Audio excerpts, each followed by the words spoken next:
Assalamualaikum warahmatullahi wabarakatuh. Bersyukur kepada Allah dengan mengucapkan Alhamdulillahi Rabbil Alamin. Berselawat kepada baginda Rasulullah Muhammad sallallahu alaihi wasallam dengan mengucapkan Allahumma sholli ala Sayyidina Muhammad wa ala ali Sayyidina Muhammad.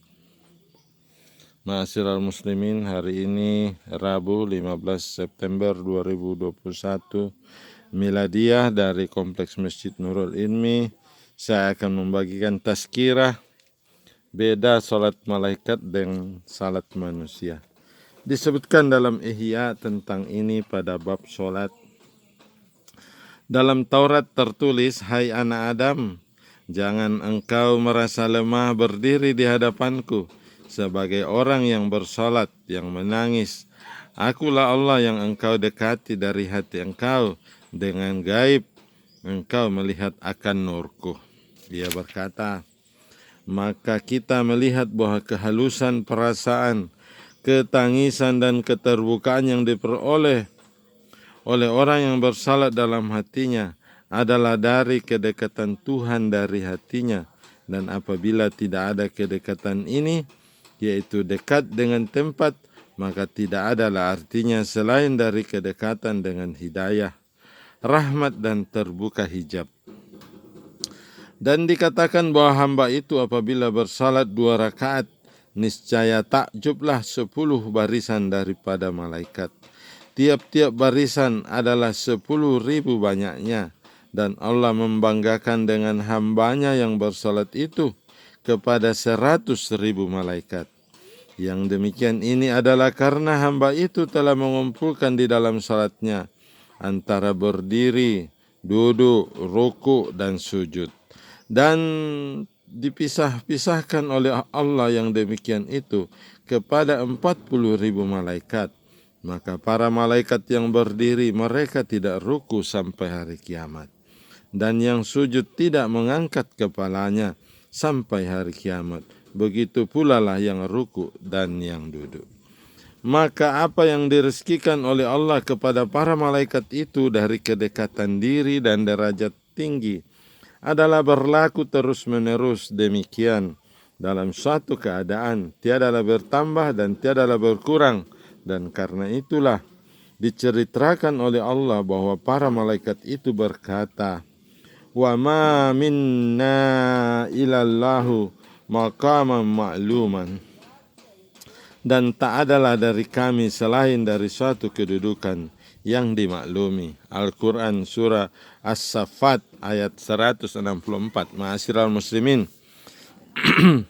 Jadi manusia itu mengumpulkan ibadah 4 macam ibadah salat yang dilakukan oleh para malaikat. Itu karena dulu ketika Nabi Mi'raj, setiap tingkatan langit dia melihat malaikat berdiri, dia melihat malaikat ruku, dia melihat malaikat duduk, dia melihat malaikat sujud. Maka baginda Rasulullah meminta supaya umatnya itu beribadah seperti itu. Maka dikumpulkanlah ibadah para malaikat itu kepada pundak manusia, yaitu daripada permintaan baginda Rasulullah Muhammad SAW. Dan manusia itu berbeda dengan malaikat tentang kenaikan dari tingkat ke tingkat. Maka senantiasalah manusia itu mendekatkan diri kepada Allah Ta'ala, lalu memperoleh faedah bertambahnya kedekatan itu. Dan pintu untuk tambah mendekat adalah tertutup bagi para malaikat. Dan tidaklah bagi masing-masing malaikat melainkan derajatnya yang diuntukkannya kepadanya dan ibadahnya yang tetap dikerjakannya. Tidak berpindah kepada yang lain dan tidak berhenti dari ibadah yang tertentu itu. Disebutkan, para malaikat itu tiada menyombongkan dengan ibadahnya dan tiada merasa letih. Mereka bertasbih siang dan malam dan tiada pernah berhenti. Al-Quran surah Al-Anbiya ayat 19 dan 20. Kunci bertambahnya derajat itu ialah salat. Berfirman Allah Ta'ala, Qad aflahal mu'minuna allazina hum fi salatihim khashi'un. Sesungguhnya beruntunglah orang yang beriman itu, mereka yang khusyuk dalam salatnya. Al-Mu'minun ayat 1 dan 2. Allah memujikan mereka sesudah iman dengan salat tertentu yang disertai dengan khusyuk. Kemudian disudahinya sifat-sifat orang yang beruntung itu dengan salat pula. Maka berfirman ia dan mereka yang menjaga salatnya. Al-Mu'minun ayat 9. Kemudian Allah Ta'ala mengenai buah dari sifat-sifat itu. Itulah orang yang mempusakai. Mereka mempusakai surga Firdaus. Mereka kekal di dalamnya. Surah Al-Mu'minun ayat 10 dan 11. Allah mensifatkan mereka pertama dengan keberuntungan dan penghabisan dengan mempusakai surga Firdaus. Dan menurut pendapatku, kata Imam Al-Ghazali, bahwa banyaknya kata-kata dari lidah serta hati alfa berkesudahan sampai kepada batas itu. Karena itulah Allah berfirman tentang orang yang berlawanan dengan mereka. Masalakakum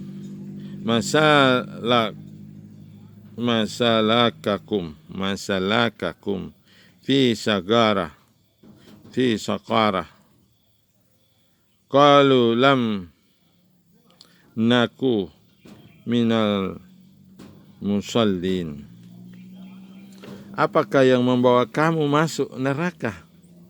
Mereka menjawab, kami tiada termasuk orang-orang yang mengerjakan solat. Surah Al-Mudatsir ayat 42 dan 43. Orang-orang yang mengerjakan salat itu ialah mereka yang mewarisi surga Firdaus. Mereka lah yang menyaksikan nur Allah Ta'ala, memperoleh kesenangan dengan mendekatinya dan dekatnya dari hati mereka.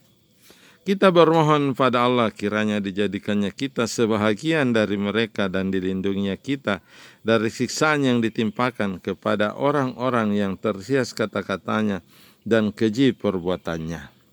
Sesungguhnya Allah Maha Pemurah yang menganugerahkan bermacam-macam nikmat yang qadim, mempunyai banyak kebaikan. Rahmat Allah kepada tiap-tiap hambanya yang pilihan. Ma'asyiral muslimin, begitu kata penutup kitab Ihya Ulumuddin tentang bab perbedaan salat para malaikat dengan manusia. Jadi penting sekali kita mentadabburi surah Al-Mu'minun mulai dari ayat 1 sampai kepada ayat 10 dan 11. Itu mentasbihkan orang-orang yang menjaga salatnya akan mewarisi surga Firdaus. Begitulah yang telah dijanjikan Allah, dan sesungguhnya Allah tidak pernah menyalahi janji. Saya Al-Fakir Samion Ahmad dari Bikokoro merangkumkan dari kitab Ihya Ulumuddin yang ditulis dengan sangat indah oleh Imam Al-Ghazali di dalam bab salat orang-orang yang khusyuk. Dan senantiasalah kita salat dengan merendahkan diri, disebutkan di dalam surah Al-Hajj ayat 34. Wa basyiril muhbitin, gembirakanlah orang-orang yang merendahkan diri. Jangan lupa nyalakan lonceng notifikasinya, subscribe dan bagikan video ini sehingga banyaklah orang yang memelihara salatnya dan bukan orang yang allazina hum an salatihim sahun, bukan mereka yang lalai dari salatnya. Ma'asyiral muslimin, mari kita terus belajar sehingga kita menjadi orang yang khusyuk di dalam salat, dan kelak salat kita insya Allah diterima oleh Allah, dan itulah yang akan membawa kita mempusakai surga Firdaus. Lebih dan kurangnya mohon dimaafkan. Wabillahi taufiq wal hidayah. Assalamualaikum warahmatullahi wabarakatuh.